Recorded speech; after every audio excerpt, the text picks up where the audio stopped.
The wind howled like a freight train, tearing through the sleepy town of Willow Creek, Tennessee, as rain pelted the earth in sheets. Eli Grayson, soaked to the bone, clutched his toolbox tighter, his boots sinking into the muddy shoulder of Route 12. Lightning cracked, illuminating a grand, weathered mansion on the hill, a relic of better days, its paint peeling like old memories.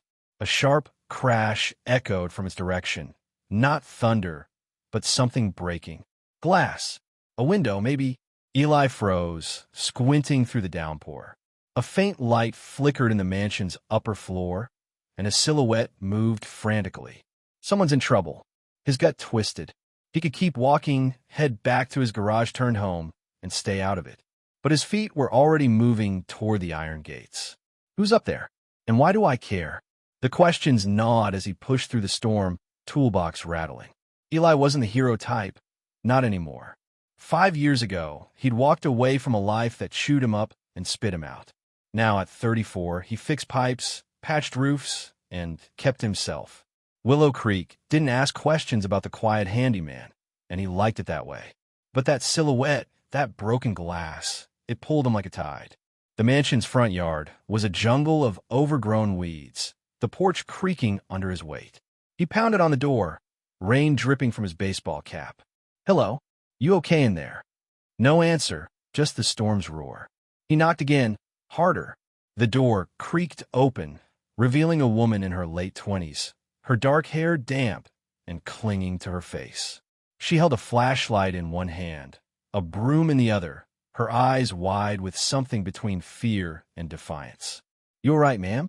Eli asked, stepping back to seem less like a drenched stranger on her doorstep.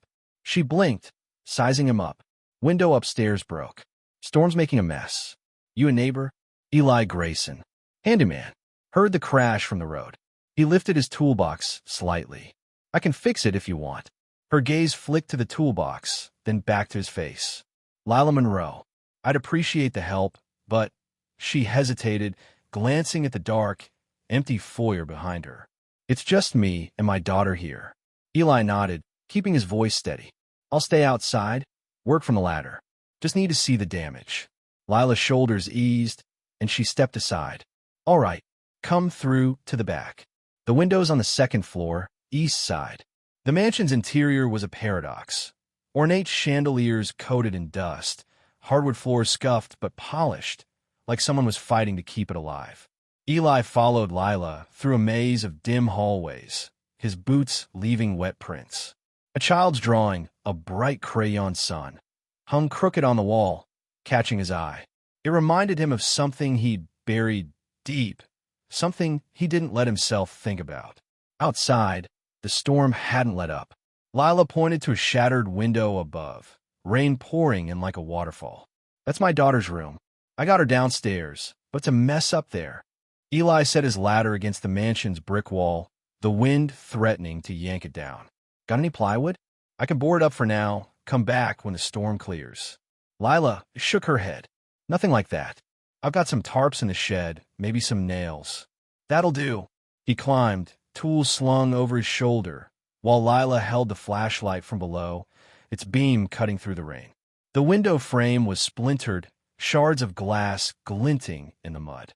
Eli worked fast, securing a tarp with precision born of years fixing other people's messes. Lila's light wavered, but her voice carried up, steady despite the chaos. "You do this a lot? Fix things in hurricanes." He chuckled, the sound foreign to his own ears. "First time. Usually it's leaky faucets or squeaky doors." "Well, you're saving my night," she called. "This place, it's all we've got." Eli glanced down. Her face, lit by the flashlight, held a weight he recognized, someone carrying more than they let on. He didn't ask. He never did. But as he hammered the last nail, her words stuck with him. "All we've got." The tarp held, and Eli descended, wiping rain from his face. Lila stood under the overhang, her arms crossed. "You're soaked. Come inside for a minute. I've got coffee. Or tea, if you're fancy." He hesitated. His garage was a 10-minute walk, and the storm wasn't slowing. But her invitation, soft and unguarded, tugged at him. "Tea's fine," he said, surprising himself. Inside, the kitchen was warm, cluttered with mismatched mugs and a kid's sippy cup on the counter. Lila handed him a towel and poured tea into a chipped ceramic mug. My daughter, Sophie, is asleep on the couch. She's 5, doesn't even flinch at storms. Eli nodded, drying his hands. Tough kid. She has to be. Lila's voice dipped, and she busied herself with the kettle, avoiding his eyes. The silence stretched, filled only by the rain's drumbeat. Eli sipped the tea, Earl Grey, too fancy for his usual instant coffee, and studied the room. A stack of unpaid bills peeked from under a cookbook, and a photo of Lila and a gap-toothed girl grinned from the fridge. No man in the picture. He didn't ask about that either. So this place, Eli said, gesturing vaguely. Big house for 2. Lila's lips quirked, not quite a smile. Inherited it from my aunt. Thought it'd be a fresh start after things fell apart. But it's a money pit.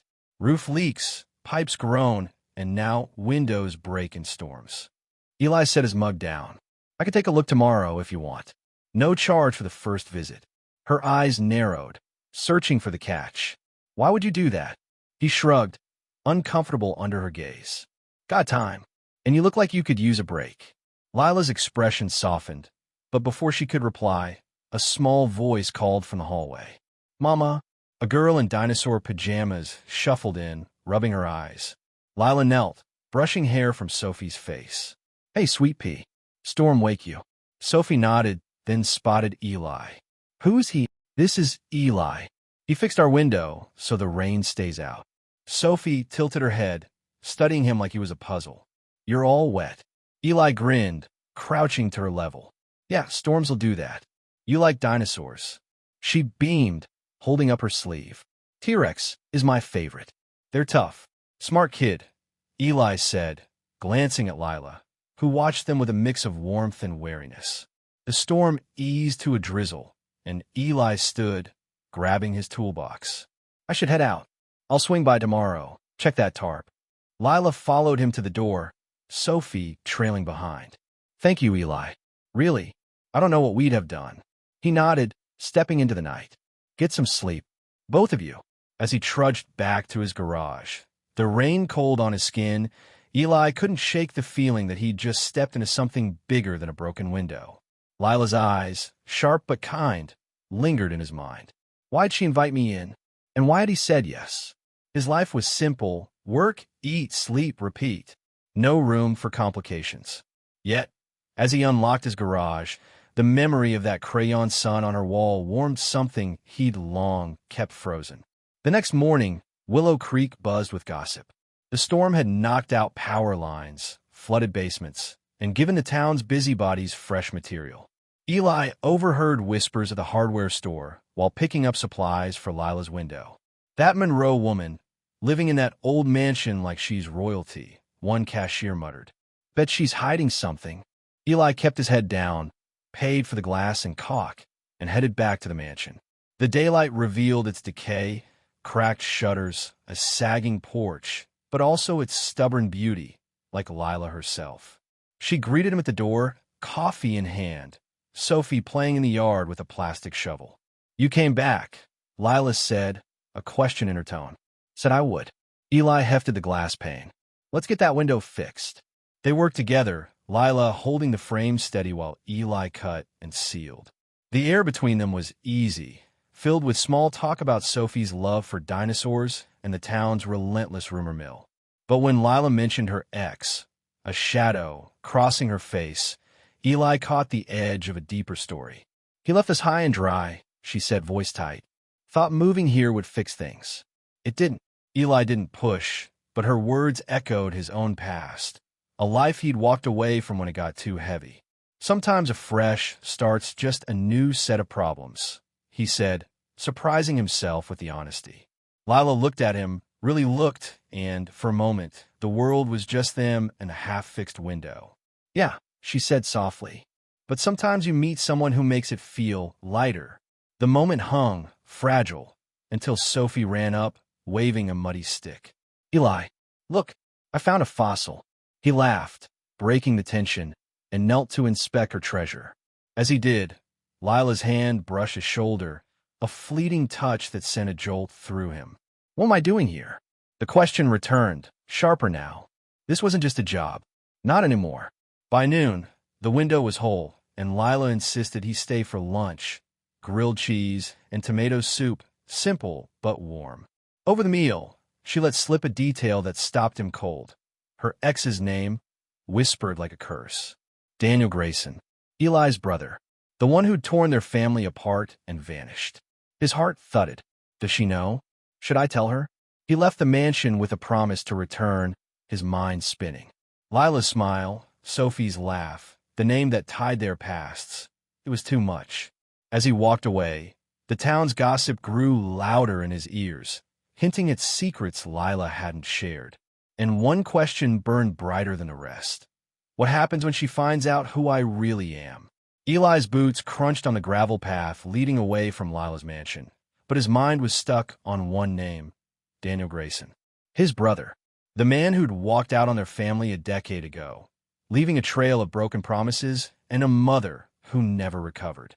Now, that same name had slipped from Lila's lips, heavy with pain, like a stone dropped into still water. Her ex Sophie's father. The coincidence was a punch to the gut.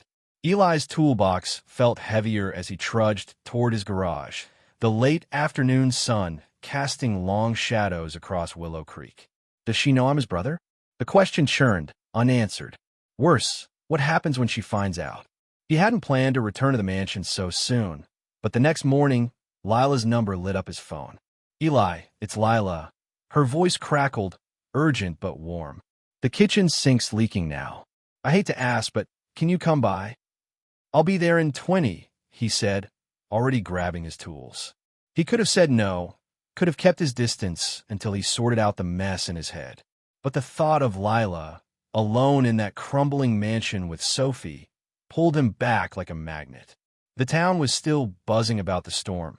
Downed trees, flooded yards, and the usual gossip about that Monroe woman in her too-big house. Eli ignored the whispers at the diner where he grabbed coffee, but one comment stuck. Heard she's behind on property taxes. Banks circling like vultures. His jaw tightened. Lila hadn't mentioned money troubles, but those unpaid bills on her counter told a story she wasn't ready to share. At the mansion, Sophie greeted him first, barreling out the front door with a plastic dinosaur in hand. Eli, you fixed my window. Want to see my T-Rex? He grinned, crouching to admire the toy. That's a fierce one. Does it roar? She giggled, making a growling sound, then darted back inside. Lila appeared at the door, apron dusted with flour, her smile tired but genuine. She's been talking about you nonstop. Sorry about the sink. No trouble, Eli said, stepping into the kitchen. The leak was bad, water pooled under the counter, soaking a stack of Sophie's drawings. He set to work, Lila hovering nearby, handing him tools when he asked. The air felt different today, charged with something unspoken. Every time their hands brushed, Eli's pulse quickened, and he caught Lila's eyes lingering on him longer than necessary. You're good at this, she said, watching him tighten a pipe. Ever think about doing more than odd jobs? Starting a business, maybe? Eli shrugged, focusing on a wrench. Used to have bigger plans. Didn't work out. Simpler this way. Lila nodded, like she understood more than he'd said. I get it. I had plans too, big ones. Then life happened. She paused, wiping her hands on her apron. Sophie's dad, he promised a lot. Left us with nothing but this house and a pile of regrets. Eli's stomach nodded. Daniel. He wanted to ask, to spill everything. How Daniel had done the same to him, to their mother, to everyone who trusted him. But the words stuck. Instead, he said, sounds like a guy who didn't know what he had. Lila's eyes met his, searching. Maybe, but it makes you wonder if you can ever trust someone again. The weight of her words hung between them, and Eli felt the truth clawing at his throat. Tell her now. But Sophie burst in, holding a soggy drawing of a house with 3 stick figures. Look, Mama, it's us and Eli. Lila's cheeks flushed, and she laughed, ruffling Sophie's hair. Sweet pea. They're going to make Eli think we're adopting him. Eli forced a smile, his heart racing. Not a bad family to join, he said, the words slipping out before he could stop them. Lila's gaze softened, and for a moment, the kitchen felt like a world of its own. Warm, safe, full of possibility. The sink was fixed by noon, but Lila insisted he stay for lunch again. This time, it was peanut butter sandwiches and apple slices, Sophie chattering about dinosaurs while Lila stole glances at Eli. He caught himself watching her too. The way her hands moved, quick and sure, the way her laugh lit up the room. Stop it, he told himself. You're Daniel's brother. This is a mess waiting to happen. As he packed his tools, Lila handed him a thermos of coffee. For the road, she said. And thanks, Eli. Not just for the sink. For being you. He nodded, unable to meet her eyes. Anytime, Lila. Back at his garage, Eli couldn't sit still. The thermos sat on his workbench, a reminder of her kindness and the secret he was keeping. He pulled out an old shoebox from under his cot, filled with letters and photos he hadn't touched in years. There was a faded picture of him and Daniel, arms slung around each other, grinning like nothing could break them. What did you do to her, Danny? The question burned, but the answer scared him more. The next day, Eli found himself back at the mansion, this time to patch a hole in the porch roof. Lila didn't call. He just showed up, claiming he'd noticed the damage last time. She didn't question it, just handed him a lemonade and joined him outside, holding nails while he hammered. The work was a distraction, but not enough to quiet the questions. How do I tell her? Will she hate me? The town's gossip grew louder. At the hardware store, Eli overheard a clerk mention a lien on Lila's property. Bank's giving her till end of month, the clerk said. She's got no family, no money. Shame, really. Eli's grip tightened on his bag of screws. He didn't know Lila well, but he knew enough. She was fighting for Sophie, for that house, for a life that kept slipping through her fingers. That evening, as the sun dipped low, Eli and Lila sat on the porch steps, Sophie chasing fireflies in the yard. The air was thick with summer heat, and Lila's voice was quiet when she spoke. I saw you looking at those bills the other day. You probably guessed I'm in over my head. Eli shifted, uncomfortable.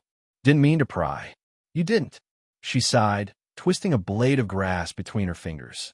My aunt left me this place, but it came with debts. I thought I could handle it, work from home, raise Sophie, fix things up, but it's like bailing out a sinking ship with a teaspoon. He wanted to say something helpful, but all he could think about was Daniel. Did he know about the debts? Did he leave her to drown? Instead, he said, You're doing more than most would. Sophie's happy. That's something. Lila smiled, but it didn't reach her eyes. You're kind, Eli. Kinder than most. She paused, then added, You ever feel like you're running from something? Like no matter how far you go, it's still there? His throat tightened. Every day.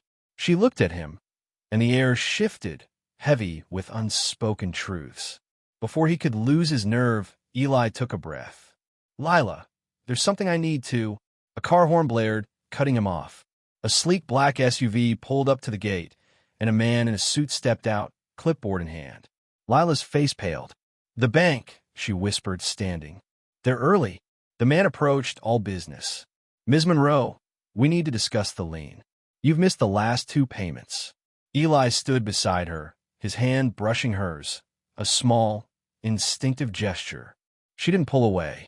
Can we do this another time? She asked, voice steady despite the tremble in her hands. Afraid not, the man said. We need a plan, or the bank will proceed with foreclosure. Sophie ran up, oblivious, tugging at Lila's sleeve. Mama, look, I caught a firefly. Lila forced a smile, kneeling to hug her daughter. That's amazing, sweet pea. Go show Eli. As Sophie scampered off, Lila turned to the bank official, her voice low. I'll get the money. Just give me time. The man didn't budge. You've had time, Ms. Monroe. Eli's blood boiled. He stepped forward, voice calm but firm. She said she'll handle it. Give her a week.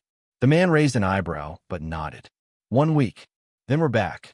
He left, tires crunching on gravel. Lila exhaled, her shoulders slumping. Thank you, she said, her voice barely above a whisper. I didn't expect you to step in like that. Eli shrugged, his heart pounding. Didn't like his tone.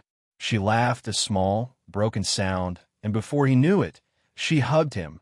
A quick, fierce embrace that caught him off guard. You're a good man, Eli Grayson, she said, pulling back, her eyes bright with unshed tears. That's when it happened, the moment that changed everything. As they stood there, fireflies flickering around them, Lila reached into her pocket and pulled out a locket, its chain worn but gleaming.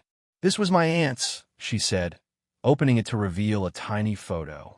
"She raised me after my parents passed. She always said family's what you make it." Eli's breath caught. The photo showed a younger Lila with a woman he recognized, his mother's best friend, the one who tried to hold their family together after Daniel left. Aunt Clara. The pieces clicked, sharp and painful. Lila wasn't just tied to Daniel. She was tied to Eli's past, to the life he'd walked away from. "Lila," he started, his voice rough, "there's something you need to know about me." Her eyes locked on his, curious, trusting. "What is it?" He opened his mouth, but the words wouldn't come. Instead, he said, "I'll help you with the bank. Whatever it takes." Her smile was small, hopeful, and it broke something in him. She doesn't know. And when she does, the thought was a storm cloud, looming over the fragile thing growing between them. As he left that night, Sophie's firefly jar glowing on the porch, Eli knew he couldn't keep his secret much longer. But what would the truth cost them? Eli's garage felt colder than usual that night, the single bulb overhead casting harsh shadows on the concrete floor. Lila's locket and the photo of her Aunt Clara burned in his memory. Clara, his mother's best friend, the woman who tried to stitch their fractured family back together after Daniel walked away. Now Lila's words echoed. "Family's what you make it." Eli sat on his cot, the shoebox of old photos open beside him. Daniel's face stared back from a faded picture, all charm and reckless confidence. The same charm that had left Lila and Sophie with nothing but a crumbling mansion and a pile of debts.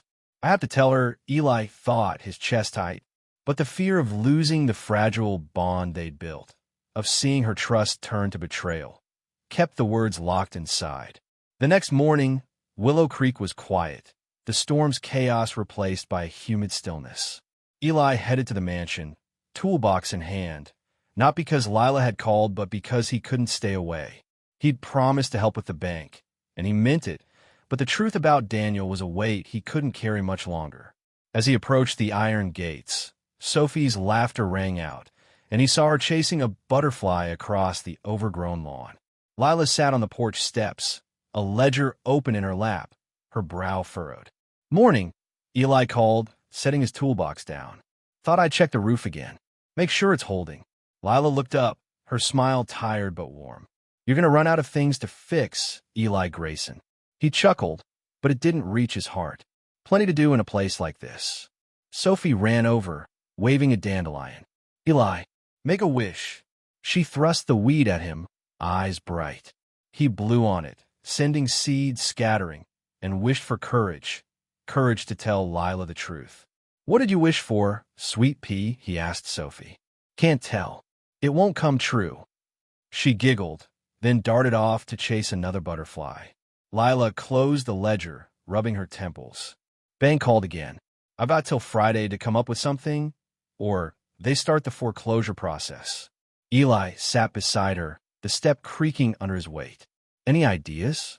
She sighed, staring at the lawn. "I've been selling what I can, some of Aunt Clara's jewelry, a few antiques. But it's not enough. I'm thinking of taking a second job, maybe waitressing at the diner. Sophie needs stability, not this mess." "You're not alone in this," Eli said, his voice low. "I've got some savings. Not much, but could buy you time." Her head snapped up, eyes wide. "Eli, no. I can't take your money." "It's not charity," he said, meeting her gaze. "It's what you do for people you care about." The words hung between them, raw and real. Lila's lips parted, but before she could respond, a pickup truck rumbled up the drive. It was Pete, the town's mechanic and Eli's only friend, his face grim as he stepped out. "Eli, got a minute?" Eli stood, unease prickling his skin.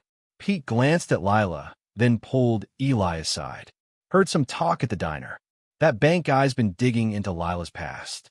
Found out her ex was some hotshot who skipped town, Daniel Grayson." Eli's heart stopped. "What's that got to do with me?" Pete raised an eyebrow. "Folks know you're Grayson. They're starting to wonder if you're connected. You know how this town loves a scandal. Eli's jaw tightened. Keep it down, Pete. She doesn't know. Pete frowned but nodded. Just watch your back. Gossip spreading like wildfire. As Pete drove off, Eli turned to find Lila watching him, her expression unreadable. Everything okay? She asked. Yeah, he lied, his stomach churning. Just shop talk.